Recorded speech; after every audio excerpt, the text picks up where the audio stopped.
हम आपको लिख के पीडीएफ में प्रोवाइड करा देंगे, क्योंकि ये दोनों कंफ्यूजन होता है। फिर से आंख बंद करिए।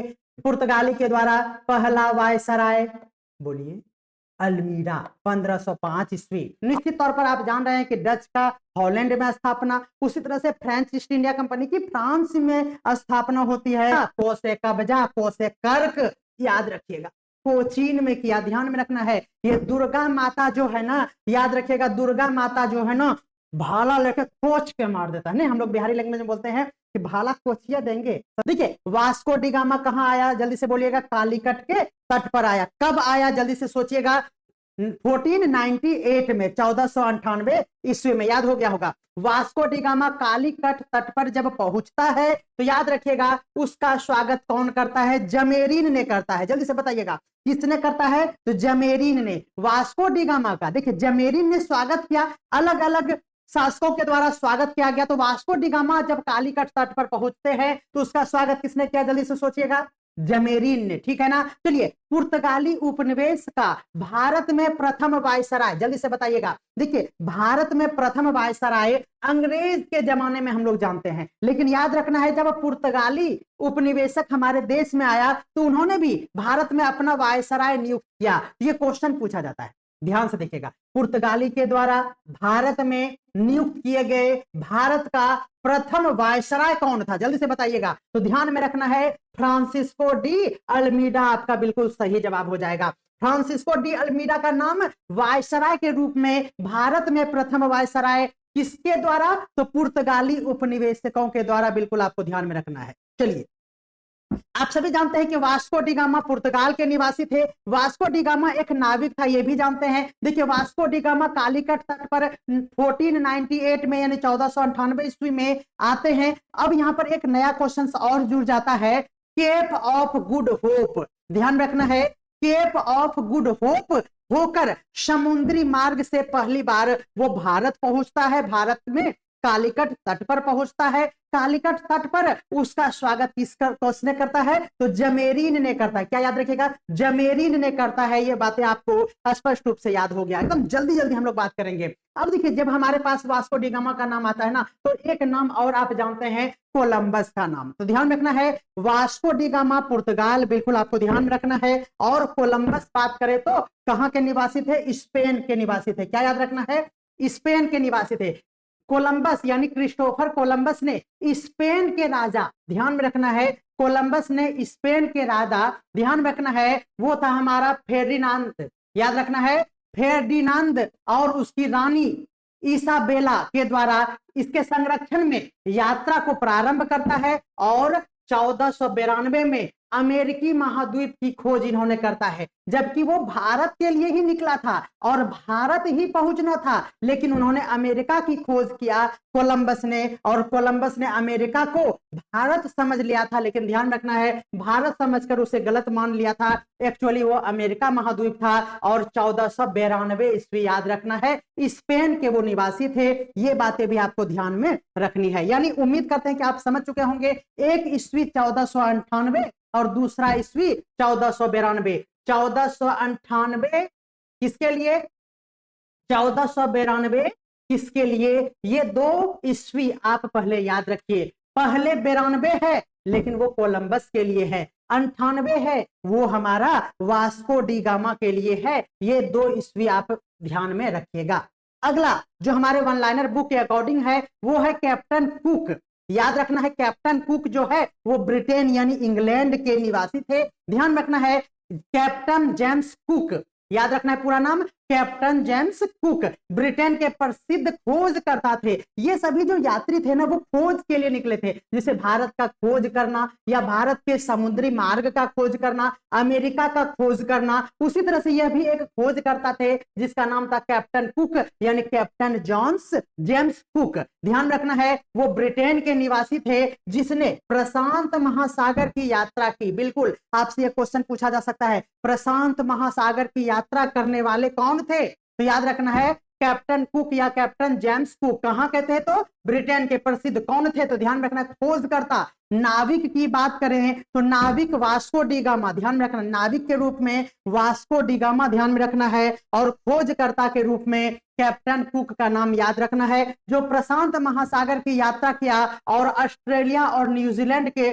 तटों का भी वो सर्वेक्षण करते हैं। ऑस्ट्रेलिया और न्यूजीलैंड के तटों का भी वो सर्वेक्षण करते हैं, बिल्कुल आपको ध्यान रखना है। अगला है हमारा तस्मान। क्या याद रखना है? तस्मान वो हॉलैंड यानी डच के निवासी थे। तस्मान क्या था? याद रखना इसका पूरा नाम एबल तस्मान। डच यानी हॉलैंड, जिसको नीदरलैंड भी कहते हैं, वहां के ये नाविक थे। तो याद रखना है वास्को डी गामा भी नाविक। और क्या? तो तस्मान भी हमारा डच के नाविक थे, और इन्होंने 1642 ईस्वी, ध्यान में रखिएगा। यहां भी हमारा क्या है? देखिए यहां पर हमारा 1498 है, और यहां पर हमारा क्या था? 1492, और यहां पर आ गया अब हमारा क्या? तो ध्यान रखना है 1642 ईस्वी में तस्मानिया और न्यूजीलैंड का खोज वो करते हैं। उसके नाम से ही तस्मानिया द्वीप का भी नाम रखा जाता है। ये बेहतरीन तथ्य है, और ये मैच द फॉलोइंग में यूपीएससी बीपीएससी में कई बार क्वेश्चंस पूछे गए हैं, इसीलिए सभी टर्म आपको याद रखने होंगे बेहतरीन तरीके से। पहले को और फिर वो, कोखा गघ में पहले को फिर वो, तो ध्यान रखना है कोलंबस पहले यानी 1492, उसके बाद 1498। ये कौन थे कोलंबस? तो आप सभी जानते हैं अमेरिका के खोजकर्ता थे। स्पेन के संरक्षण में उन्होंने यात्रा किया था, यह भी क्वेश्चंस पूछे जाते हैं। कोलंबस ने अमेरिकी यात्रा जो किया था वो स्पेन के संरक्षण में रहकर उन्होंने किया था, ये बातें पूछे जाते हैं। वास्को डी गामा की बात करेंगे तो 1498, याद रखना पहले को यानी 92, 98 बोले तो वो, बिल्कुल ध्यान रखना है वास्को डी गामा। समुद्री मार्ग से भारत आए, भारत में कालीकट तट पर पहुंचा, है ना, ध्यान रखना है वास्को डी गामा पुर्तगाली थे, बिल्कुल आपको याद रखना है। कमेंट में बताइएगा। अब देखिए मजा तो तब आएगा ना जब आप धराधर कमेंट में जवाब दीजिएगा। कमेंट में ये बताइए कि वास्को डी गामा का कालीकट तट पर, ये जो पुर्तगाली थे, इनका भारत आने पर कालीकट तट पर स्वागत किसके द्वारा किया गया? जल्दी से बताइएगा, किसके द्वारा स्वागत किया गया वास्को डी गामा का? जल्दी से बताना है। अगला चलिएगा, अगला नाम है हमारा फ्रांसिस्को डी अल्मीडा, बिल्कुल ध्यान रखना है। 1505 ईस्वी में फ्रांसिस्को डी अल्मीडा की बात करना है तो 1500 में आपका अलमारी आ जाएगा।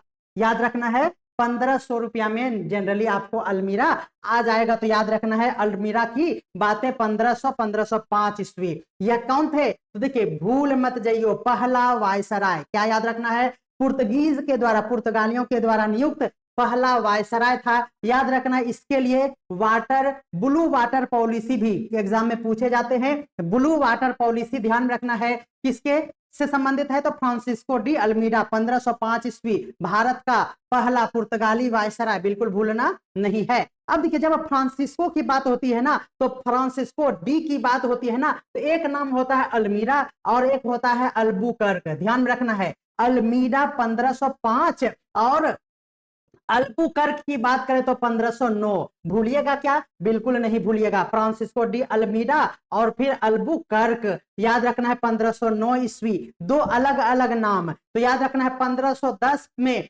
गोवा पर इन्होंने कब्जा किया और वहां पर लैंड पॉलिसी को लाए जाने के लिए इनका नाम याद रखना है। तो फ्रांसिस्को डी अल्मीडा कौन थे? फ्रांसिस्को डी अल्बुकर्क कौन थे? ये दोनों एक ही जगह हम आपको लिख के पीडीएफ में प्रोवाइड करा देंगे, क्योंकि ये दोनों कंफ्यूजन होता है। फिर से आंख बंद करिए।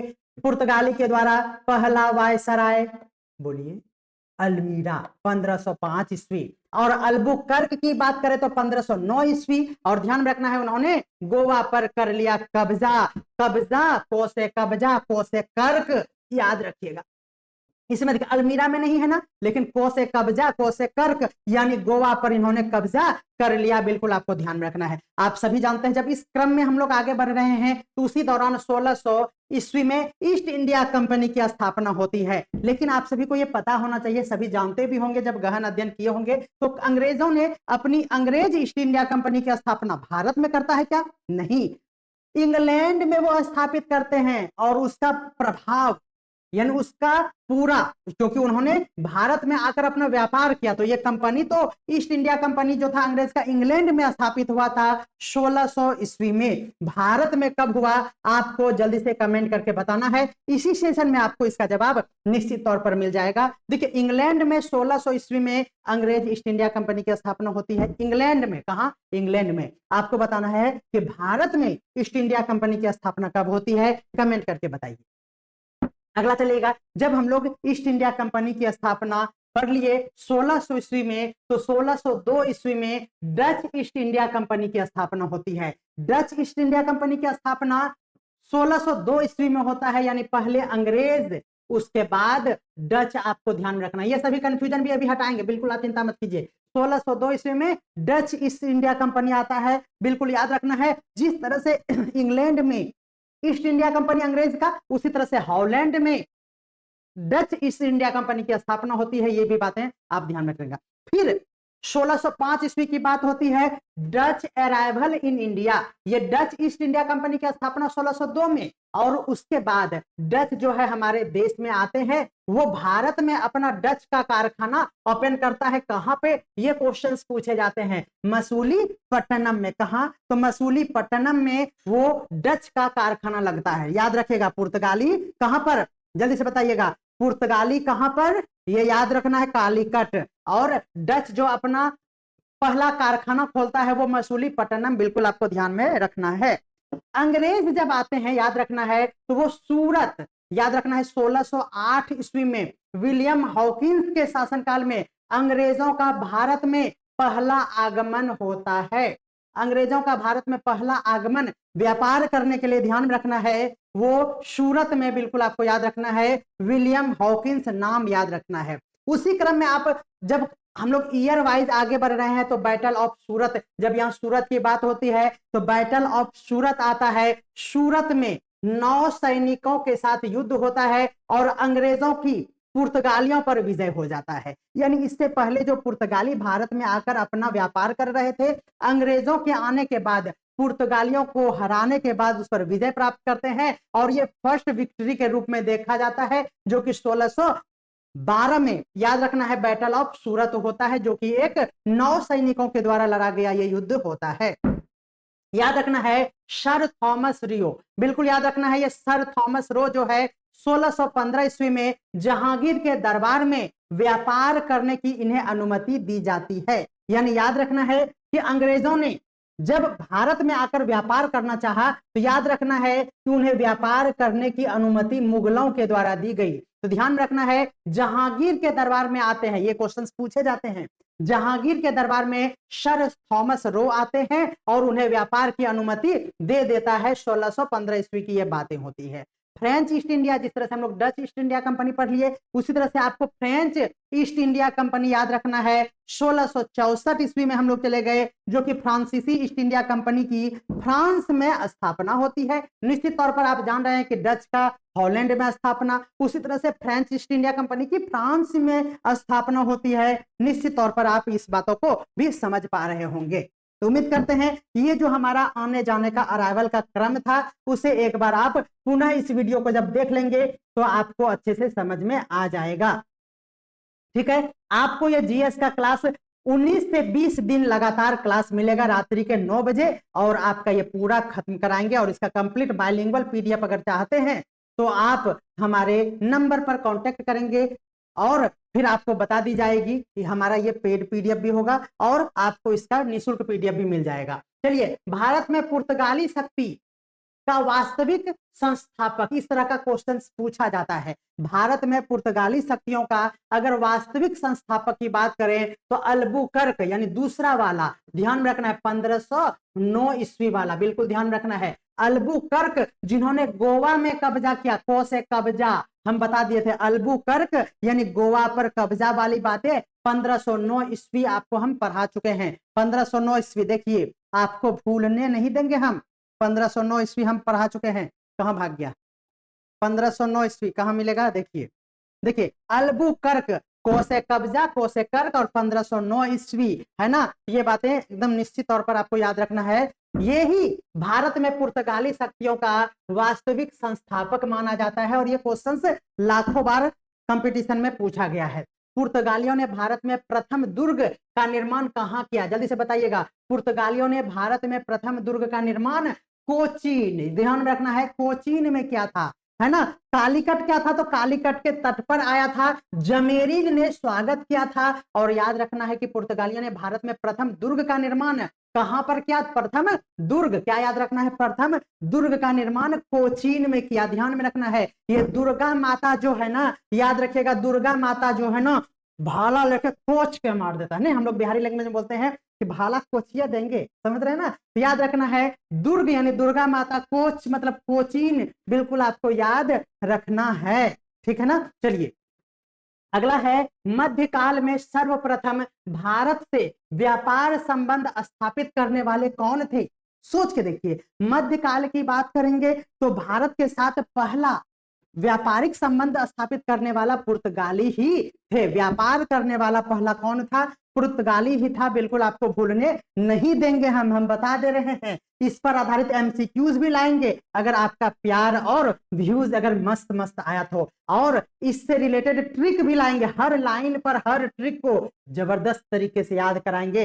राज सर है मेरा नाम, याद रखिएगा। चलिए, भारत में प्रथम याद रखना है, सबसे पहले समुद्री व्यापारिक केंद्र स्थापित किसने किया। देखिए, जब भी प्रथम की बात हो और व्यापार से संबंधित बात हो, याद रखना व्यापारिक संबंध भी पुर्तगाली ने की, और समुद्री व्यापारिक केंद्र की बात करेंगे तो भी हमारा पुर्तगाली ही आपका बिल्कुल सही जवाब हो जाएगा। ध्यान रखना है, पांडिचेरी पर कब्जा, इससे पहले अल्बुकर्क की बात हुई थी। कर्क मतलब कब्जा, लेकिन किस पे कब्जा, तो गोवा पे कब्जा। अब हम लोग पांडिचेरी की बात कर रहे हैं, जब पांडिचेरी पर कब्जा की बात करें, करने वाले पहले यूरोपीय कौन थे, यहां भी हम लोग पुर्तगाली ही ध्यान में रखेंगे, पुर्तगाली ही आपका बिल्कुल सही जवाब हो जाएगा। लाइब्रेरी साइंस एग्जाम में भी जीके जीएस का क्वेश्चन आता है, निश्चित तौर पर आता है, और जो हमारे साथ जीएस को नहीं देखेंगे ना, वो फ्यूचर में जरूर पछताएंगे, क्योंकि 19 दिन में आपको पूरा मॉडर्न हिस्ट्री हम समझाएंगे। देखिए ये कितना बेहतरीन सीरीज आपको हम दे रहे हैं। चलिए, पुर्तगालियों ने हुगली को बंगाल की खाड़ी में समुद्री लूटपाट के लिए अड्डा बना लिया था। पुर्तगालियों ने हुगली को, ध्यान रखना है, पुर्तगालियों ने किसको बंगाल में अड्डा बनाया था, तो हुगली को, बिल्कुल आपको ध्यान रखना, हुगली नदी, ध्यान रखना हुगली को, और समुद्री लूटपाट का अड्डा बनाया था, बंगाल की खाड़ी से संबंधित ये बातें है, ये याद रखना है। कलकत्ता का संस्थापक, ध्यान रखना है, बेहतरीन क्वेश्चन है। कलकत्ता का संस्थापक की बात अगर करें तो याद रखना है जॉब चारनोक, क्या याद रखना है, कलकत्ता की स्थापना की बात करें तो जॉब चारनोक याद रखना है। कोई दिक्कत है, जॉब चारनोक किसका, कलकत्ता की स्थापना की बात हो जाएगी। चलिए, इसका मतलब अभी हम लोग बहुत कुछ सीखे, उस चीज को और अच्छे तरीके से समझने के लिए आपको क्या करना होगा, तो भारत में यूरोपीय शक्तियों से संबंधित पहली घटना, नहीं कौन पहला आया कौन बाद में आया, इस तरह से ना उलझने के लिए हमने भारत में यूरोपीय शक्ति से संबंधित जो भी पहली घटना है ना, क्योंकि ये एग्जाम में पूछा जाता है, first related European in India में, जैसे कि क्वेश्चंस काफी अच्छे तरीके से पूछा जाता है कि भारत आने वाला पहला यूरोपीय यात्री, मेरा मुंह देखिए, स्क्रीन नहीं देखिएगा, जल्दी से बोलिए, तो खुद से पूछिए, भारत आने वाला पहला यूरोपीय यात्री, आप बोलेंगे अल्मीडा, बोलेंगे अलमारी में बंदे कर देंगे। देखिए, भारत आने वाला पहला यूरोपीय यात्री की अगर हम बात करें तो ध्यान में रखना है मार्को पोलो, क्या याद रखना है, मार्को पोलो, याद रखना है। कब आया था, 1292 ईस्वी में आया था। देखिए यहाँ यात्री है, बस यात्रा करने वाला, व्यापारी नहीं था, व्यापार के उद्देश्य से नहीं आया था। भारत आने वाला पहला यूरोपीय यात्री मार्को पोलो, बिल्कुल आपको याद रखना है, 1292 ईस्वी, बिल्कुल आपको याद हो गया होगा। अगला चलिएगा, समुद्री मार्ग से भारत पहुंचने वाला पहला यूरोपीय, जब समुद्री मार्ग की बात हो यानी भारत आने का समुद्री मार्ग का खोज करने वाला था वास्को डी गामा, याद रखना है क्या, वास्को डी गामा 20 मई 1498 को आया, 1498 को आया था, याद रख लियो, ठीक है ना। अगला चलिएगा, भारत में पहला यूरोपीय समुद्री शक्ति, आप सभी को पता है भारत में पहली यूरोपीय समुद्री शक्ति के लिए पुर्तगाली को जाना जाता है। भारत में पहला यूरोपीय गवर्नर या वायसराय, जल्दी से बोलिएगा, पहला गवर्नर बोल दो या वायसराय बोल दो, यूरोपीय लगा हुआ हो, क्या याद रखना है, यूरोपीय लगा हुआ हो, तो ये हमारा फ्रांसिस्को डी अल्मीरा 1505 ईस्वी, आपको याद रखना है। ये सभी क्या है, पहला पहला, देखिए सब क्या है, पहला, देखिए है ना, याद रखना है। ये तो बहुत ही इंपॉर्टेंट स्लाइड है। चलिए अल्मीरा हो गया। अब देखिए गोवा पर अधिकार, अधिकार मतलब कब्जा करने वाला पहला यूरोपीय नेता, तो देखिए कब्जा यानी अधिकार करने वाला कर्क यानी फ्रांसिस्को डी अल्बुकर्क, 1509 या 10, ध्यान रखना है 1509 या 10, कहीं कहीं अलग अलग ऑप्शन रहता है, इसीलिए आपको ध्यान रखना है। सबसे पहले बार्टर ट्रेड शुरू करने वाला कौन था, पुर्तगाली ही था। बार्टर ट्रेड समझते हैं ना, एक के बदले, किसी वस्तु के बदले कोई चीज मिलना, ये बार्टर सिस्टम था, ये सभी जानते ही हैं। इसको शुरू करने वाला पुर्तगाली ही थे। भारत आने वाला दूसरा यूरोपीय शक्ति, पहला यूरोपीय शक्ति आपको बता दिए, पहला पुर्तगाली और दूसरा यूरोपीय शक्ति क्या, तो डच, बिल्कुल याद रखना है, 1602 में आया था। ठीक है, अगला चलिएगा, भारत में पहली बार फैक्ट्री स्थापित करने वाला कौन था, तो पुर्तगाली ही थे, 1502 ईस्वी में, कोचीन, बिल्कुल याद रखना है, कोच्चि। चलिए अंग्रेज कंपनी की स्थापना, अंग्रेज कंपनी यानी अंग्रेजी ईस्ट इंडिया कंपनी की स्थापना 1600 में, 31 दिसंबर 1600 ईस्वी में होता है। भारत में पहला अंग्रेजी कारखाना कहाँ लगता है, बहुत बहुत बार पूछा गया एक क्वेश्चन है। भारत में पहला अंग्रेजी कारखाना मछलीपट्टनम, मसूलीपट्टनम इसको बोलेंगे, मसूलीपट्टनम, कब, तो 1611 ईस्वी। पूर्वी भारत में, अब देखिए भारत में पहला, अब यहाँ है पूर्वी भारत में पहला अंग्रेजी कारखाना, तो याद रखना है बालासोर उड़ीसा में है, 1633 ईस्वी, इसके लिए ध्यान रखना है। तीसरी यूरोपीय शक्ति, पहली और दूसरी हो गया, अब तीसरी यूरोपीय शक्ति जो भारत आई वही था हमारा अंग्रेज, और अंग्रेजों ने 1608 ईस्वी में सूरत में अपनी फैक्ट्री स्थापित करती है। चलिए भारत में अगर हम लोग पहली अदालत की बात करें, यह भी 1612 ईस्वी में सूरत में ही देखा जाता है। पहला डच कारखाना भारत में मसूलीपट्टनम, 1605 ईस्वी। पहली फ्रांसीसी बस्ती सूरत में 1668 ईस्वी में, और याद रखना ये सूरत में ये जो फ्रांसीसी बस्ती था मुख्य केंद्र पांडिचेरी, कब, 1674 ईस्वी में। पहला डेनिश कारखाना अगर पूछा जाए, पहला डेनिश कारखाना त्रावेंद्रम, बिल्कुल याद रखना है, त्रावणकोर जिसको हम लोग बोलते हैं, 1620 ईस्वी। और पहली स्वदेश ऑस्ट्रेलियन व्यापार प्रवेश की बात करें तो 18वीं सदी में, जो कि बिल्कुल असफल रहा था, याद रख लियो। अगला चलिएगा, ब्रिटिश वर्सेस भारतीय शक्ति का पहला युद्ध हुआ सूरत में, याद रखना है वो हो जाएगा 1612 ईस्वी में। अंग्रेजों और फ्रांसीसियों के बीच भी युद्ध होता है और अंग्रेज जीत जाते हैं, फ्रांसीसियों को हराकर भागना पड़ता है, और यह था हमारा प्रथम कर्नाटक युद्ध। कब लड़ा गया था, तो 1746-48 में, ठीक है ना। अंग्रेजों की पहली विजय जो होती है सबसे बड़ी विजय के रूप में प्लासी की लड़ाई, कब, 1757 में। 1857 से लगातार 100 साल पहले चले जाएंगे। Battle of Plassey 1757। आप कमेंट करके बताइएगा कि पानीपत की प्रथम लड़ाई, जल्दी से बताइएगा, पानीपत की प्रथम लड़ाई। अगला चलिएगा, अंग्रेजों को पहली बार दीवानी का अधिकार दिया गया। अंग्रेजों को पहली बार दीवानी का अधिकार कब दिया गया, तो बक्सर की लड़ाई के बाद, जब इलाहाबाद संधि होती है 1765 ईस्वी में, 1764 में बक्सर की लड़ाई और उसके बाद इलाहाबाद की संधि। तो यह भी क्वेश्चन पूछा जाता है, इलाहाबाद की संधि किस युद्ध के बाद होती है, तो बैटल ऑफ बक्सर 1764 और इलाहाबाद की संधि 1765, ध्यान में रखना है।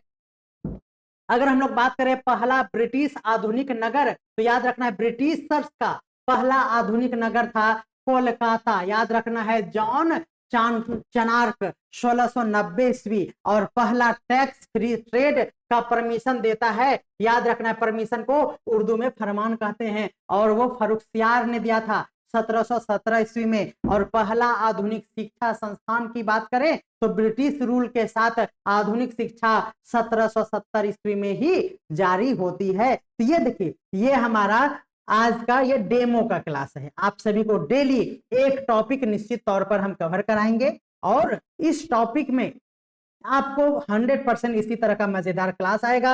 ये डेमो के रूप में आपको आज का पहला क्लास मिल रहा है, जहां पर हम लोग 14 पॉइंट तक हम लोग देख रहे हैं, जिसमें सब पॉइंट भी हैं, जिसमें जैसे 24 टॉपिक और भी कवर कर लिए। ये सीरीज आपको निश्चित तौर पर मिलेगा।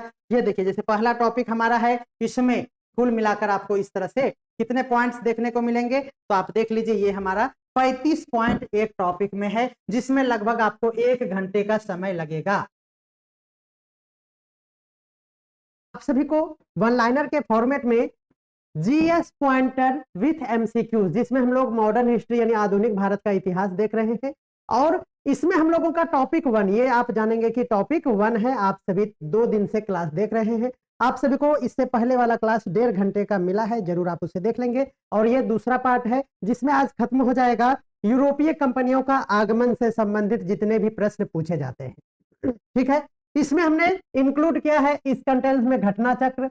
ये हमारा घटना चक्र हिंदी में आता है, इसको हमने बाइलिंगुअल किया है। तो जीएस पॉइंटर ये मेरे द्वारा लिखा गया ये पुस्तक है, आप इसे मंगवा सकते हैं। और एक न्यू पुस्तक अराइवल है, आप सभी जानते हैं, फेमस टीचर है शशि शरण सर, इनके द्वारा जो एनसीईआरटी का 360 डिग्री, इस बुक में जो मॉडर्न हिस्ट्री का, ये इतिहास की पुस्तकें हैं, है ना, पेज बाय पेज आपको लाइन बाय लाइन मिलता है। इससे जो निचोड़ निकला है ना, वो निचोड़ को भी इसमें हम शामिल कर दिए हैं, तो और भी अपग्रेडेड ये हमारा कंटेंट हो गया है। तो चलिए शुरू करते हैं इस श्रृंखला में आज के पहले एमसीक्यू से। जवाब दीजिएगा। बहुत सारे टॉपिक को हमने, एक छोटा सा टॉपिक था, कौन सा टॉपिक था, तो यूरोपीय कंपनियों, यूरोपीय लोगों का आगमन इंडिया में किस तरह से हुआ, इसी के बारे में। पहला क्वेश्चन है हमारा, भारत के साथ व्यापार के लिए, देखिए एक ही प्रश्न है, एक ही आंसर है, और उसका पूछने का नजरिया बस बदलता है और कुछ भी नहीं बदलता है, और हम लोग सोचने पर मजबूर हो जाते हैं। जैसे यहां पर देखेंगे, भारत के साथ व्यापार के लिए संयुक्त पूंजी कंपनी। अब यह टर्म देख के हम लोग डर जाएंगे, ऐसा कुछ है नहीं इस क्वेश्चन में, लेकिन हम लोग यही देखकर डर जाते हैं कि संयुक्त पूंजी कंपनी, जिसको ज्वाइंट स्टॉक कंपनी कहा जाता है, शुरू करने वाले पहले लोग कौन थे? जल्दी से बताइएगा क्या होगा इसका सही आंसर। आप देखेंगे कि यहां पर ज्वाइंट स्टॉक कंपनी नीदरलैंड के निवासी डच और ऑल ऑफ दिस भी है। क्या होगा इसका सही आंसर, जल्दी से बताइएगा। कमेंट जो भी कर रहे हैं उनसे निवेदन है कि 1A इस तरह से लिखकर आप जब कमेंट करेंगे तो हमें समझ में आएगा। इसे एक बार जोरदार तरीके से शेयर कर देंगे तो और भी बेहतर होगा। देखिए, अब यहां पर आप जानते हैं कि संयुक्त पूंजी कंपनी के रूप में आप कंफ्यूज हो ही जाएंगे इस तरह के क्वेश्चन से। ध्यान में रखना है, ये आपका सिंपल सा आंसर है डच। क्या आंसर है? डच। अब ये डच सबसे पहले मन में आता है, ठीक है, डच नीदरलैंड के निवासी को ही कहते हैं। और ये VOC यानी हमारा, ये है हमारा वेरिनीज ओस्ट इंडिसीज कंपनीज, जो कि आपको ये डच कंपनी में लिखा हुआ है, जिसको VOC सिंपली सभी जानते हैं। ये तीनों नाम एक ही है, ध्यान रखना है। इसीलिए आपका आंसर क्या हो जाएगा? D नंबर बिल्कुल सही जवाब हो जाएगा। तो ओवरऑल आप समझ सकते हैं कि आप जल्दीबाजी में VOC देखकर लगा देंगे, जबकि आप पहले यह ध्यान में रखिए कि VOC बोलिए, नीदरलैंड के निवासी बोलिए, डच बोलिए, ये सभी एक ही तो है ना। इसीलिए आपका ऑल ऑफ दिस आंसर हो जाएगा, सभी एक ही है। देखिए यहां पर हमने विकल्प में, इस बुक में हमने डाला है पुर्तगाली और स्पेनिश राज्य समर्थित उद्यम थे। इस बात को आप ध्यान में रखिएगा। देखिए यहां पर क्या क्वेश्चन पूछा गया है कि ये संयुक्त पूंजी कंपनी, यानी कंपनी स्थापित करने के भी अलग अलग टाइप्स था। यानी जैसे कि मान लीजिए कि आप लघु उद्योग ओपन कर रहे हैं, आप इंफ्रास्ट्रक्चर बहुत बड़ा लगाकर किसी कंपनी को स्टेब्लिश कर रहे हैं, तो उसी तरह से संयुक्त पूंजी कंपनी बोले तो डच आपका आंसर होगा। जब राज्य समर्थित कंपनी बोले तो आपको पुर्तगाल और स्पेन 2 देश याद रखना है। ये बातें आप समझ पा रहे हैं क्या? यस और नो जल्दी से बताइएगा। ये समझ रहे हैं क्या? संयुक्त पूंजी कंपनी में डच आएगा, डच का 3 नाम समझ में आ गया। अगर राज्य समर्थित उद्यमी की बात करें तो फिर डच आपका आंसर नहीं होगा, पुर्तगाली और स्पेनिश आपका आंसर होगा, ठीक है ना। उसके साथ देखिए ईस्ट इंडिया कंपनी आप सभी जानते हैं, ये क्या था? ईस्ट इंडिया कंपनी एक ज्वाइंट स्टॉक कंपनी थी, ज्वाइंट स्टॉक कंपनी। याद देखिए, ये भी ज्वाइंट स्टॉक कंपनी है। इसका मतलब ये हो गया कि ज्वाइंट स्टॉक कंपनी, लेकिन यहां देखिए कितना अच्छा कंफ्यूजन क्लियर किए हैं, लेकिन डच कंपनी ने इस मॉडल को और अधिक प्रभावी ढंग से विकसित किया था, इसीलिए आपका आंसर पहले डच होगा। अगर डच ऑप्शन में ना हो तब आप अंग्रेज ईस्ट इंडिया कंपनी लिखेंगे। बोलिए कोई दिक्कत है, कोई कंफ्यूजन नहीं है। यानी ओवरऑल हम ये समझाना चाह रहे हैं कि ये भी हमारा क्या था, ज्वाइंट स्टॉक कंपनी इंग्लिश में, संयुक्त पूंजी कंपनी हिंदी में, लेकिन ये ज्यादा यानी इसमें उसकी व्यवस्थाएं, इसका मॉडल ज्यादा प्रभावी था, मोर इफेक्टिव था, और इसका थोड़ा सा उससे कम था, जबकि दोनों यही था हमारा, ज्वाइंट ही था, ठीक है ना, ज्वाइंट कंपनी ही था। लेकिन जब इस तरह से बात करें प्राथमिकता के लिए तो ध्यान रखना है आपको क्या, डच पहले, फिर अगर ऑप्शन में ना हो तब अंग्रेज पर जाएंगे। दोनों अगर दे तो आपको हल्ला नहीं करना है। बोले कोई दिक्कत है, क्लियर हो गया होगा कॉन्सेप्ट। अगला क्वेश्चन है, किस यूरोपीय शक्ति ने पुर्तगालियों को हराकर आधुनिक कोच्चि में फोर्ट विलियम्स की स्थापना या फिर निर्माण करता है, यह बताना है। यूरोपीय शक्ति की बात करें जिन्होंने पुर्तगालियों को हराया, अब सोचिए वो कौन था जो पुर्तगाली को हराते हैं। अब आपके मन में आ रहा होगा क्या, बोलिए अंग्रेज आ रहा है क्या? सबसे ज्यादा आंसर तो यही आता है कि अंग्रेज होगा। जल्दी से बोलिए, बी नंबर बहुत ही सुंदर, अति सुंदर है।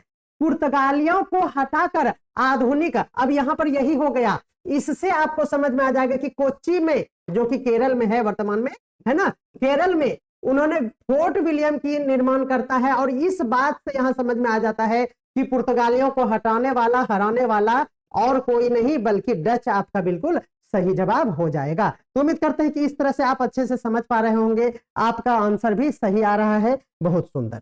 अगला चलिएगा, अब चलते हैं। लंदन में ब्रिटिश ईस्ट इंडिया कंपनी के गठन आप सभी जानते हैं 31 दिसंबर 1600 में गठन होता है ना। ध्यान रखना है, ब्रिटिश ईस्ट इंडिया कंपनी के समय भारत का मुगल बादशाह कौन था? जल्दी से बताइएगा, भारत का मुगल बादशाह कब? 1600 ईस्वी की बात अगर करेंगे तो भारत में मुगल बादशाह कौन था? हमने कई बार आपको ट्रिक बताया है। सबसे पहले तो मुगल बादशाह का अगर आप शासन काल जानेंगे तो सबसे ज्यादा आसानी होगा। ध्यान रखना है, जैसे जहांगीर का शासनकाल अगर हम बात करें तो 1605 हो जाता है। क्या 1605 से होता है स्टार्ट 1627 जहांगीर का, ठीक है ना। और 27 के बाद ये शाहजहां जो है वो 1628 से लेकर 1658 तक, ठीक है। अकबर का अगर हम बात करें तो हाँ, ये आपका बिल्कुल सही जवाब हो जाएगा। ये 1556 ईस्वी से लेकर 1605 ईस्वी तक था। इसका मतलब आपका आंसर क्या हो जाएगा? 6 नंबर आ जाएगा, सॉरी सी नंबर, यानी 6 नहीं, सी नंबर आपका बिल्कुल सही जवाब हो जाएगा। तो ये आप ईस्वी याद रखेंगे, आप सभी इसे ट्रिक से तो जानते ही हैं, है ना। अदरवाइज सबसे पहले जहांगीर, जहां फिर बाद में जहां, पहले जहां फिर बाद में जहां, यानी जहांगीर फिर बाद में यानी शाहजहां हो गया। उसके बाद याद रखना है आप सभी को, यह हो गया डायरेक्ट 5 से 27, फिर 28 से 58 डायरेक्ट हो गया। उससे पहले अकबर आपको ध्यान में रखना है, सभी जानते ही हैं, अकबर यानी 1556 से 1650। और औरंगजेब देखिए हमारे इस बुक में भी लिखा हुआ है सब कुछ, आपको कुछ भी नोट नहीं करना है। तो औरंगजेब जानते हैं, जहां और शाहजहां यानी जहांगीर, ठीक है ना, याद रखना है जहांगीर और जहां फिर शाहजहां, और उसके बाद दोनों को क्या कर लीजिए, जेब में रख लीजिए, ये सभी याद है, ठीक है। हाँ, ईस्वी याद करना, क्रम तो याद ही रहता है, बस ईस्वी भूल जाते हैं, ईस्वी याद रखना। तो इसका आंसर क्या हो जाएगा बोलिए? अकबर आपका बिल्कुल सही जवाब हो जाएगा। किस मुगल सम्राट के शासनकाल में इंग्लिश ईस्ट इंडिया कंपनी ने भारत में अपना पहला कारखाना स्थापित किया? अब यहां पर फिर से देखिए, अकबर के समय में 1600 ईस्वी में लंदन में इसकी स्थापना होती है, ठीक है। लेकिन किसके शासनकाल में English east India company Bharat में अपना पहला कारखाना खोल पाता है? अब बोलिए। तो ध्यान रखना है, तब क्या हो जाएगा? जहांगीर आपका बिल्कुल सही जवाब हो जाएगा। इस दोनों में आपको समझना होगा, ठीक है ना। वहां क्या हुआ कि 1600 ईस्वी में लंदन में हुआ, लेकिन जब भारत में पूछे तब आपको ध्यान में रखना है जहांगीर। क्या याद रखना है? जहांगीर। आप मेरे पूरे सीरीज को जरूर देखें। देखिए, अंग्रेजों का पहला कारखाना 1611 ईस्वी में मसूलीपट्टनम में, लेकिन उतना ये मजबूत नहीं था। और पहला किलाबंद कारखाना जब पूछे, दोनों में अंतर है, ध्यान में रखना है। किलाबंद कारखाना पूछे तब आपका आंसर सूरत हो जाएगा, जो कि 1613 ईस्वी में स्थापित हुआ। दोनों ही घटना जहांगीर के ही शासनकाल में होता है, और जहांगीर का शासनकाल आप सभी को पता है 1605 से लेकर 1627 ईस्वी तक। यानी दोनों बातें आपको ध्यान में रखना है। जहांगीर के शासनकाल में दो कारखाना आपको याद रखना है, पहला मसूलीपट्टनम का और दूसरा किलाबंद कारखाना सूरत का। किलाबंद 1613 और सिंपल अगर बोले तो 1611। मसूलीपट्टनम आपका बिल्कुल सही जवाब हो जाएगा। ठीक है, आगे देखते हैं। 1613 याद हो गया, किलाबंद कारखाना सूरत। 13 सूरत नहीं देखूंगा, वाह क्या ट्रिक हम बना दिए। 13 सूरत नहीं देखूंगा, 13 वाला याद रखना है सूरत। ठीक है ना, हाँ, इसीलिए क्या कीजिए, सूरत को बंद कर लीजिए, किलाबंद आपका सही जवाब हो जाएगा। तो 1613 बिल्कुल सही जवाब हो जाएगा। ठीक है, तो 1613 ईस्वी में अंग्रेजों ने भारत में अपनी पहली किलाबंद फैक्ट्री कहां स्थापित की? तो 13 सूरत नहीं देखूंगी। वाह वाह वाह वाह, क्या बात है, कमाल हो गया। ठीक है, देखिए 1612 में सूरत में के नौसैनिक युद्ध के बारे में आप जानते हैं। पुर्तगालियों पर जीत हुआ अंग्रेजों का, और अंग्रेजों ने 1613 ईस्वी में सूरत में अपना पहली अस्थाई और किलाबंद, ये दोनों बातें ध्यान में रखना, अस्थाई और किलाबंद दोनों कारखाना सूरत के लिए ध्यान में रखना है। और क्या याद रखना है, क्या कि नौसैनिकों के युद्ध में पुर्तगालियों पर जीत होता है, पुर्तगाली हार जाते हैं और अंग्रेज यहां पर अपना कारखाना स्थापित कर पाते हैं। तो घटनाक्रम भी आपको ध्यान में रखना है। वह अंग्रेज अधिकारी कौन था जिसने पुर्तगालियों के को स्वाली, है ना, ध्यान रखना है, के स्थान पर हराया था? जल्दी से बताइएगा, स्वाली के स्थान पर। अब देखिए क्वेश्चन बेजोड़। ठीक है, वह अंग्रेज अधिकारी कौन था जिसने पुर्तगालियों को स्वाली के स्थान पर हराया था? ध्यान रखना है, वो हो जाएगा क्या? Thomas Roe. अब देखिए सोचने वाला बातें हैं। अब यहां पर आपको पुर्तगालियों को हराया, आप आंसर क्या दे रहे हैं जल्दी से बताइए। देखिए दो नाम याद आता है, एक तो थॉमस रो का नाम याद रखिएगा और एक थॉमस बेस्ट का नाम याद रखिएगा। दोनों का हम अंतर बताते हैं, थॉमस रो और थॉमस रो और थॉमस बेस्ट। ध्यान रखिएगा, ये थॉमस रो से क्या, तो राजदूत, ये क्या थे बोलिए, राजदूत हुआ करते थे। लेकिन यहां तो अंग्रेज अधिकारी पूछा, यही सब गलती आप कर बैठेंगे। जब अंग्रेज अधिकारी की बात करें तो थॉमस बेस्ट हो जाएगा, ये अंग्रेज अधिकारी हुआ करते थे। ये आप पहले समझिए। देखिए पढ़ना है ना तो मन से भाई पढ़ो, अदरवाइज फिर तो आप टाइम पास कर ही रहे हो। थॉमस रो राजदूत हुआ करते थे और थॉमस बेस्ट जो थे वो अंग्रेज अधिकारी हुआ करते थे। हमारे नोट्स में है, थॉमस रो एक राजदूत थे, हॉकिंस एक प्रतिनिधि बनकर आए थे, जॉर्ज चाइल्ड एक गवर्नर हुआ करते थे।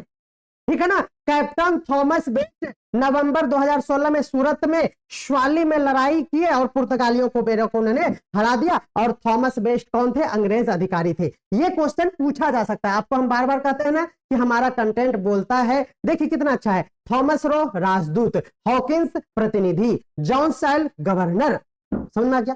कैप्टन थॉमस बेस्ट एक अधिकारी। वाह, बोले हम ही खाली वाह वाह करें, वाह वाह वाह वाह कर रहे थोड़ा बहुत, ऐसे काम थोड़े चलेगा। चलिए आगे हम लोग देखते हैं। यूरोपीय व्यापारिक कंपनियों में से सूरत में सर्वप्रथम अपना कारखाना किसने स्थापित किया? अब देखिए सूरत में सर्वप्रथम अपना कारखाना किसने किया, तो हम बता दिए कि सूरत में 1613। 13 सूरत नहीं देखूंगा, वाह हो गया। तो सूरत, अब समझ में आ गया कि पुर्तगालियों की यहां पर हार तो होती है, अंग्रेज यहां पर जीत जाते हैं। तो सिंपल सी बात है, आपका आंसर क्या हो जाएगा? अंग्रेज ईस्ट इंडिया कंपनी आपका बिल्कुल सही जवाब हो जाएगा। ठीक है, अंग्रेज ईस्ट इंडिया कंपनी 1613। 13 सूरत नहीं देखूंगा, ने पहला कारखाना स्थापित किया। अगर हम डच, मेरे मन में आएगा डच, तो डच के लिए भी ध्यान में रखना है। डच ने 1616, क्या बात है, डच ने 1616 में और फ्रांसीसियों ने 1668 में सूरत में अपना कारखाना स्थापित करता है। रटिए भाई रटिए, हम बार बार कहते हैं, इधर उधर मत भटकिए, रटिए भाई रटिए। पुर्तगालियों का प्रमुख केंद्र गोवा था, सूरत नहीं था। ये बातें खोपड़िया में बैठा लीजिए, ठीक है ना। हाँ चलिए, ब्रिटिश ईस्ट इंडिया कंपनी की अगर हम बात करें तो बंबई किससे प्राप्त किया था? British India east India company ने बंबई किससे प्राप्त किया था? आप सभी जानते हैं कि बाप का माल समझ लिया था, पूरे इंडिया का टुकड़ा करने का प्लान था और बंगाल का विभाजन, अब देखिए मुंबई उसके बाबू का था, गिफ्ट कर दिया। तो वही पूछ रहा है कि ब्रिटिश इंडिया कंपनी ने बंबई किससे प्राप्त किया था? जल्दी से बता लीजिए, ध्यान में रखना है। क्या हो जाएगा आपका आंसर? हो जाएगा पुर्तगालियों से। ब्रिटिश इंडिया कंपनी को क्या, तो बंबई जो था ना, पुर्तगालियों ने अपना बाप का माल समझ के दे दिया था। तो पुर्तगाली आपको ध्यान में रखना है। बात 1661 में पुर्तगाली राजकुमारी कैथरीन, वाह 1661 की बात है, कैथरीन ऑफ ब्रागांजा, ब्रिगेंजा जिसको बोलते हैं, मूवी में भी देखे है ना, तो दहेज के हिस्से के रूप में बंबई अंग्रेज को दे दिया। कंपनी ने 1668 ईस्वी में राजा चार्ल्स द्वितीय से पट्टे पर ले लिया। हाय रे, मतलब पूरा देश का तबाही कर दिया। ठीक है ना, चलिए याद हो गया होगा, इसका आंसर भी आपको समझ में आ गया, पुर्तगालियों से। नीचे वाला भी याद कर लीजिएगा। ठीक है, अगला देखते हैं। ईस्ट इंडिया कंपनी का वह गवर्नर, ध्यान से देखिएगा, जिसने औरंगजेब द्वारा भारत से निष्कासित किया गया। ईस्ट इंडिया कंपनी का वह गवर्नर कौन था जिसे, यानी गवर्नर कौन जिसको लात मार के अंग्रेज द्वारा भारत से निष्कासित कर दिया गया? जल्दी से बताइएगा, वो कौन थे गवर्नर? ध्यान में रखना है। क्या हो जाएगा आपका सही आंसर? तो वो हो जाएगा हमारा सर जॉन चाइल्ड, बच्चा समझ के भगा दिया। ध्यान में रखना, क्या हो जाएगा 9 नंबर का सर जॉन चाइल्ड आपका बिल्कुल सही जवाब हो जाएगा। देखिए कन्फ्यूजन आपके दिमाग और दिल में बैठा हुआ है। थॉमस रो और जॉब चार्नोक औरंगजेब के समय में थे, लेकिन इसे निष्कासित नहीं किया गया था। ये बातें ध्यान में रखना है। तो आपके मन में जो थॉमस रो और डी और सी आ रहा है ना, ध्यान में रखना है, निष्कासित करने वाला घटना बात करेंगे तो आपको बच्चा समझ के घर से निकाल दिया है ना, बच्चा समझ के, चाइल्ड बोले तो बच्चा समझ के गवर्नर को क्या किया, घर से निकाल दिया। बिल्कुल आपको याद हो गया होगा। चलिए, प्रथम कर्नाटक युद्ध 1746-48 में हुआ था। इसका तत्कालिक कारण क्या था? बेहतरीन क्वेश्चन आप सभी के सामने।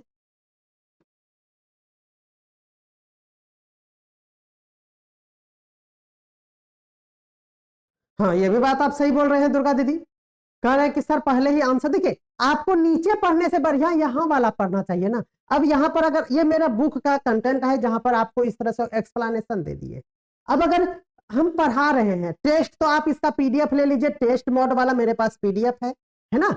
टेस्ट देना है तो आप खुद से पढ़िए और टेस्ट दीजिए। यहाँ पर हम पढ़ा रहे हैं, आपको हम समझा भी रहे कि इस तरह का ऑप्शन रहता है जो कि कंफ्यूजन वाला होगा, तो इस एक्सप्लेनेशन से आपको हम एक्सप्लेन करके ये बता रहे हैं कि कहां कहां आपको कंफ्यूजन हो सकता है। हम पढ़ा रहे हैं, जैसे कि यहाँ पर आपका ये आंसर है, आप नीचे देख के तुरंत थोड़े ना बता पाइएगा। देखिए तो थॉमस रो लगा दीजिए, आप भी देख के गलतियां ना लगाए थे, है ना, तो सुप्रिया जी लगा दिए थे गलती, यहाँ थॉमस रो देखा और थॉमस रो लगा दिया। तो इतना पागल हम ना है, थोड़ा सा दिमाग खराब है। अब याद देखिए, ये एक्सप्लेनेशन है आपका जो देखिए क्या होता है ना, हम लोगों का ये कमी बोलिए स्टूडेंट लाइफ में, कि जब पीछे एक्सप्लेनेशन रहता है ना किसी बुक में, तो हम लोग आलस से पीछे नहीं पलटते हैं और सिर्फ क्वेश्चन आंसर रीड कर लेते हैं। जबकि इस तरह से अगर हम दे देंगे ना हर क्वेश्चन के नीचे बुक में, मेरा बुक आप मंगवा सकते हैं, है ना, क्लास नोट्स के रूप में भी उपलब्ध है, थॉमस रो और जॉब चार्नोक। तो इसको आप पढ़ेंगे ना, इसका टेस्ट मोड वाला भी बुक आएगा और एक आएगा जो कि आप स्टडी करेंगे। तो ये बातें आपको हम पढ़ा रहे हैं, निश्चित तौर पर आपको फायदा होगा। जैसे अब इतना क्यों झमेला पढ़ेंगे, आप क्वेश्चन पढ़िए, इसको इग्नोर कीजिए। यहाँ पे हम आंसर तो नहीं लिखे हैं जो कि आप बता पाएंगे, ये अच्छा स्टाइल है और हम जल्दी से कवर करा पाएंगे। चलिए, प्रथम कर्नाटका युद्ध 1746 से 48, तत्कालिक कारण बताइए जल्दी से। ध्यान रखना है कि कर्नाटका युद्ध जो है ना, अंग्रेजों ने नाटक किया, तो अंग्रेजों द्वारा फ्रांसीसी जहाजों का अधिग्रहण कर लिया गया था। नहीं, कोई चीज का अधिग्रहण हो गया, बोले कोई दिक्कत है, कोई फीडबैक अगर आप दे रहे हैं तो उसको हम अमल में लाएंगे। पहले एज ए टीचर आपको हम कन्विंस करना चाहेंगे, अगर आपकी जरूरत या फिर आपको कुछ लगे उलझन वाला तो उसको हम इंप्लीमेंट करेंगे। कल हम अगले स्लाइड में इसको दे देंगे, बिल्कुल आप चिंता नहीं कीजिए। फिर क्या होगा ना, देखिए अगर इसको हटा के हम अगले स्लाइड में दे देंगे इस जगह, फिर यहां पढ़ाओ और फिर बैक करो, फिर यहां पढ़ाओ फिर बैक करो, तो फिर हम जल्दी से अच्छे से नहीं पढ़ा पाएंगे, है ना। इसीलिए हम नीचे में दे दिए हैं, आप कहेंगे तो हम इसको ब्लर कर देंगे, फिर परेशानी हमारा हो जाएगा। इसीलिए पढ़ना है, सीखना समझना है, बाकी सेल्फ स्टडी करके ही आपका उद्धार होगा। मेरा प्रवचन सुनने से कोई काम नहीं होगा। आपको प्रिंटेबल पीडीएफ हम भेज देंगे, आप उसको प्रिंट करा के टेस्ट दे देना, जबरदस्त तरीके से। हम अलग अलग तरीके का क्वेश्चन इसीलिए तो ऑब्जेक्टिव करा रहे हैं कि आपका बेस ठीक हो जाएगा। अगला चलिएगा।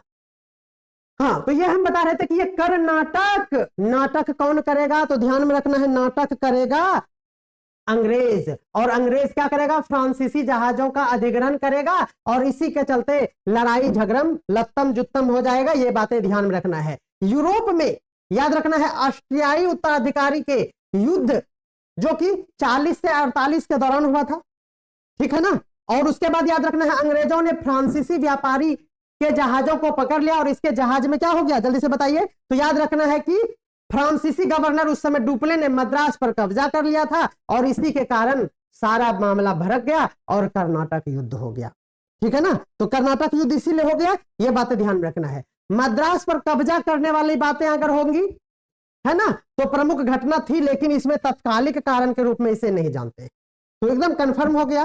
हैदराबाद का संघर्ष द्वितीय युद्ध के दौरान, नोट कर लीजिए, ठीक है ना। फ्रांसीसी जहाजों का अधिग्रहण पहला, ठीक है। हैदराबाद का संघर्ष दूसरा कर्नाटक, और तीसरा कर्नाटक युद्ध, ये बातें ध्यान में रखें, ठीक है। चलिए, तो यहाँ पे सारा अब जो अभी आपको ऑब्जेक्टिव हम कराए वो सभी लाइन यहाँ पे लिखा हुआ है। ऑब्जेक्टिव में आप रट नहीं सकते क्योंकि वहां तो आपको सपोर्ट मिलता है। अब आपको रट्टा मारना है तो ये हमारा one liner, GS one liner, आपको यहाँ पर वही सारा लाइन आपको यहाँ पर मिल जाता है। 23 क्वेश्चन का 23 वन लाइनर था, ठीक है ना। अब चलिए हम आपको बताए, अभी और क्लियर हो जाएगा। प्रथम कर्नाटक युद्ध का अंत किस संधि से हुआ, अभी जस्ट बताए हम। प्रथम कर्नाटक युद्ध फ्रांसीसी जहाजों का अधिग्रहण अंग्रेजों के द्वारा, इसी के कारण हुआ, और इसका अंत किस संधि से हुआ, तो ध्यान में रखना है इसका हो जाएगा एक्स ला सैपल की संधि, ठीक है ना। कर्नाटक, पेरिस की संधि तृतीय कर्नाटक, ठीक है। तृतीय कर्नाटक युद्ध में पेरिस की संधि हुआ। पांडिचेरी की संधि द्वितीय कर्नाटक में हुआ, और मद्रास की संधि, कंफ्यूजन ना हो, मैसूर युद्ध में हुआ था, याद रखना है। प्रथम मैसूर, मोसे मैसूर और मोसे मद्रास की संधि, इसका मतलब प्रथम कर्नाटक का एक्स ला सैपल, सैपल याद रखना है, पहले आप सैंपल लाओ फिर कोई बात होगी। तो सैपल मतलब सैंपल, आपको ध्यान रखना है, ओके, याद हो जाएगा प्रथम कर्नाटक के लिए। प्रथम मैसूर युद्ध, मैसूर मतलब मद्रास, लेकिन क्या है, परिणाम पूछ दिया है ना, कारण नहीं पूछा है, ठीक है। बस 5 क्वेश्चन और बचा हुआ है, 10 क्वेश्चन बचा हुआ है। अभी मत जाओ, अभी न जाओ छोड़ कर, क्लास अभी हुआ नहीं, अभी तो पढ़ने बैठी हो, कहाँ चल रही हो तुम, पागल क्यों बनती हो, अभी तो क्लास हुआ नहीं, ठीक है। इसमें 10 क्वेश्चन है और ये टॉपिक खत्म हो जाएगा। चलिए, मैसूर का युद्ध आपको हम बता दिए, मद्रास की संधि, ठीक है, मद्रास की संधि, और क्या बताना है आपको, क्या बताना है, हाँ, मद्रास की संधि के लिए पूछा गया है इसका परिणाम। परिणाम तो बहुत बुरा होगा, क्या होगा बताइए, कुछ नहीं होगा, बोलिए क्या होगा इसका सही जवाब। ऑप्शन छाड़ते हैं। अगर आपको इस तरह से लाइब्रेरी का क्लास 8 बजे ले लेंगे, अभी सिलेबस नहीं आया ना, इसीलिए थोड़ा सा मजा नहीं आ रहा है, बहुत कुछ पढ़ा, जैसे कल हम पढ़ा रहे थे हाई लेवल का कंटेंट, सिलेबस आने दीजिए ना, ऑलमोस्ट हम पढ़ा चुके हैं बहुत अच्छे से, और लेंगे तो एप्लीकेशन पर क्लास लेंगे। एप्लीकेशन पे 400-500 स्टूडेंट का एडमिशन है, 10-12 ही जुटता है, इसका मतलब बेकार है, पैसा दे के भी कोई पढ़ता नहीं है, इसीलिए थोड़ा सा इंतजार का मजा लीजिए, सिलेबस आने दीजिए, फिर पढ़ेंगे ना अच्छे तरीके से, बीच बीच में आएंगे, चिंता मत कीजिए, आपको भूले नहीं है और भूलने नहीं देंगे, है ना। आने दीजिए ना सिलेबस, सिलेबस आएगा तो ताबड़तोड़ डेली 3 घंटे का क्लास देंगे ना। अभी समझ में नहीं आ रहा है ना, ऑलमोस्ट बहुत पढ़ा दिए हम, आप मेरा वीडियो देखेंगे तो लगभग 150-200 वीडियो यूट्यूब पर पढ़ा हुआ है, एप्लीकेशन पर इतना सारा क्लास किया हुआ है, बुक आप परचेज कर चुके हैं, कितना पढ़े, है ना। आने दीजिए प्लीज सिलेबस, क्लास लेंगे। अब वही बचा है जो 12, जैसे आईसीटी पढ़ा रहे थे, रिपीट हो रहा था क्वेश्चन, हाँ, तो ध्यान रखना है ब्रिटिश विजयी हुए थे, पूछा गया है। हैदर अली विजयी हुए और ब्रिटिश का पराजय हुआ। यह निर्णायक यानी अनिर्णायक रहा और इसका अंत पेरिस की संधि से हुआ। जल्दी से बताइए क्या होगा। बी नंबर आ रहा है। हम चाहेंगे कि आप इसे कमेंट करेंगे और इस क्लास के बाद देखिए आप मेरा वीडियो देखेंगे तो हाइप्ड का ऑप्शन है, जरूर आप इसे हाइप करेंगे, है ना, हर क्लास को। यहाँ पर सब कुछ आपको जीएस में सुमेलित किया हुआ है, यहाँ पर हर चीज मिल जाएगा। देखिए परिणाम यहाँ पर लिखा हुआ है। ब्रिटिश की क्या हुई थी मैसूर में, तो हार हुई थी, बिल्कुल आपको ध्यान में रखना है। देखिए यहाँ पर हो गया ना, तो सारा चीज आपको मिल जाता है निश्चित तौर पे। ये जीएस पॉइंटर है, आप इसे पढ़ लेंगे। चलिए यहां पर देखिए, किस यूरोपीय ने भारतीय राजाओं के झगड़े में हस्तक्षेप करके भू क्षेत्र प्राप्त करने की नीति शुरू की, जिसे बाद में तलवार की नीति कहा गया। जल्दी से बताइए, पॉलिसी ऑफ स्वॉर्ड। जल्दी से बताना है कि किस यूरोपीय ने भारतीय राजाओं के झगड़े में इंटरफेयर करते हुए भू क्षेत्र प्राप्त करने की नीति शुरू करती है और उसे तलवार की नीति कहा जाता है। जल्दी से बताइए, जल्दी से बोलिएगा। तो ध्यान रखना है क्या हो जाएगा, आपका आंसर हो जाएगा ये क्या कहा, किस यूरोपीय ने, यानी नाम पूछा गया है। याद रखना है क्या हो जाएगा, जोसेफ फ्रांसवा डुप्ले। बिल्कुल आपको याद रखना है। फ्रांसिस पांडिचेरी के फ्रांसीसी गवर्नर डुप्ले, जिसको हम लोग बोलते हैं ने दक्षिण भारत में, ये बातें ध्यान रखना है। डुप्ले आपका बिल्कुल सही जवाब हो जाएगा। तलवार की नीति, पॉलिसी ऑफ स्वॉर्ड, बिल्कुल आपका सही जवाब हो जाएगा। भारत में फ्रांसीसियों का सबसे पहला कारखाना, फैक्ट्री हम बता चुके हैं। जल्दी से बताइएगा, मसूलीपट्टनम नहीं होगा, सूरत में अंग्रेज, है ना, सूरत में अंग्रेज। ठीक है, जल्दी से बताइए क्या कुछ। भारत में फ्रांसीसियों का सबसे पहला कारखाना, फ्रांसीसी ने भी सूरत में, ठीक है ना, क्रम अलग अलग है, बाकी सूरत आपका बिल्कुल सही जवाब है। ठीक है, चलिए ये हमारा टॉपिक 1 खत्म हो जाता है। क्या हो गया था, नहीं टॉपिक 1 नहीं, 99। ठीक है, अभी खत्म नहीं हुआ है। तो चलिए, फ्रांसीसी ईस्ट इंडिया कंपनी ने किस फ्रांसीसी राजा के शासनकाल में स्थापित हुई थी। फ्रांसीसी ईस्ट इंडिया कंपनी की अगर बात करें, फ्रांसीसी ईस्ट इंडिया कंपनी की स्थापना किस फ्रांसीसी राजा के शासनकाल में, तो ध्यान रखना है फ्रांसीसी ईस्ट इंडिया कंपनी, फ्रांसीसी के राजा लुईस 14वें, सभी जानते हैं ना, ये बहुत ही पॉपुलर नाम है, लुईस 14वें आपका बिल्कुल सही जवाब हो जाएगा। ठीक है, चलिए भारत में फ्रांसीसी कंपनी के संस्थापक के रूप में किसे जानते हैं, बोलिए। अब देखिए यहां भारत में फ्रांसीसी कंपनी के संस्थापक की अगर हम बात करें, तब आपको याद रखना है क्या, 14वें नहीं होगा। ठीक है, तब आपको ध्यान रखना है क्या हो जाएगा, मार्किस डी कलार्ट, ये बात याद रखना है। कॉलबर्ट, क्या याद रखना है, मार्किस डी कॉलबर्ट आपका बिल्कुल सही जवाब हो जाएगा। संस्थापक में ये हो गया, ध्यान रखना है, और ये क्या था, तो ये राजा हुआ करता था। दोनों में अंतर है, बिल्कुल आपको ध्यान में रखना है। भारत में फ्रांसीसी कंपनी के लिए आपको कॉलबर्ट याद रखना है, और राजा बोले तब आपको क्या याद रखना है, लुई 14वें, बिल्कुल आपका सही जवाब हो जाएगा।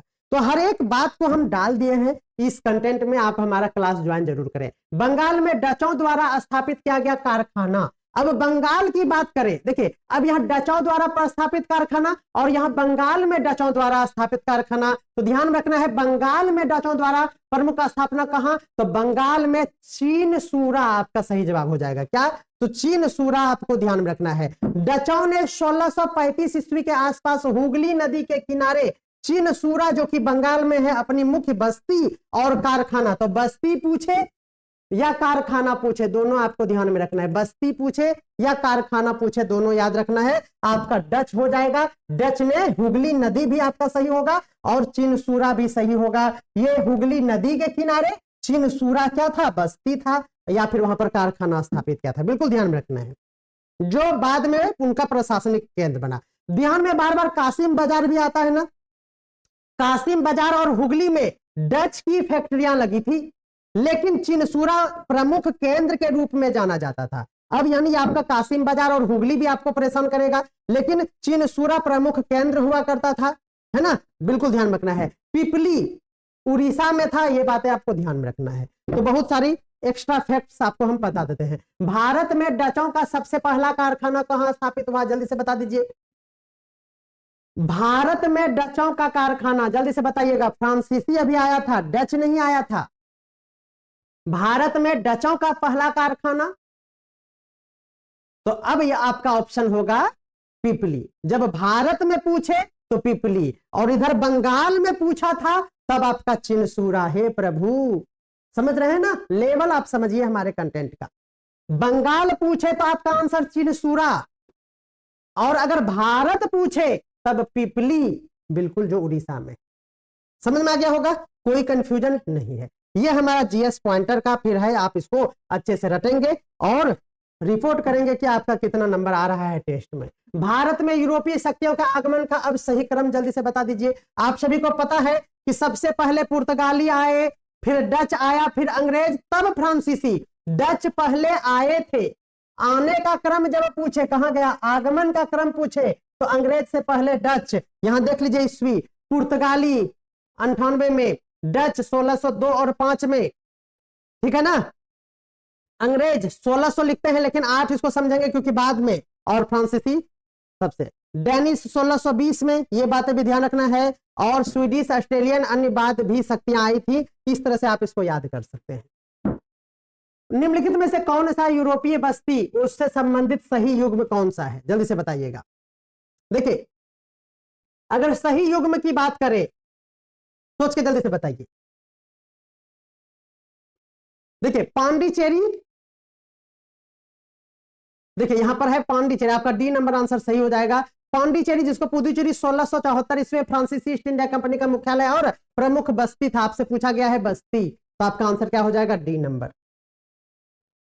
ये जो हमारा ट्रैवनबार्ग था, ये तमिलनाडु डेनिश का मुख्य बस्ती हुआ करता था, आपसे पूछा गया है यूरोपीय, सिंपल सा, तो आपका क्या हो जाएगा, पांडिचेरी पुदुचेरी हो जाएगा आपका सही जवाब। ठीक है, उसके बाद चलिए, स्वतंत्रता पूर्व भारत में व्यापारी के रूप में आने वाला प्रमुख शक्तियों का सबसे अंत में कौन आया था, सबसे अंत में आने वाला कौन हो जाएगा, फ्रांसीसी। बिल्कुल, फ्रांसीसी सबसे अंत में, पुर्तगाली सबसे पहले आया और सबसे बाद में गया। ठीक है, पहले आया ये, फिर आया डच, फिर तीसरे नंबर पर अंग्रेज और चौथे नंबर पर फ्रांसीसी, आपका बिल्कुल सही जवाब हो जाएगा। और 2 क्वेश्चन है, नहीं अब जाइए, ये देखिए आपको याद कर लेना है, ये ईस्वी भी इसमें दी हुई है। ठीक है, ये वन लाइनर का था। बस टॉपिक 1 आज खत्म हो गया निश्चित तौर पर, है ना। और आपको कैसा लगा, कल हम लोग टॉपिक 2 शुरू करेंगे, और टॉपिक 2 का नाम है, बता दें टॉपिक 2 का नाम, जस्ट बता दें टॉपिक 2 का नाम सुन लीजिए। चलो शुरू में है क्या, इसी जगह तो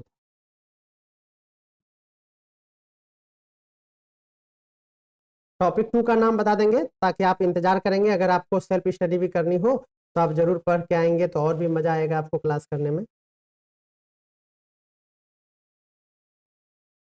कहाँ भाग गया, जस्ट रुक जाइए।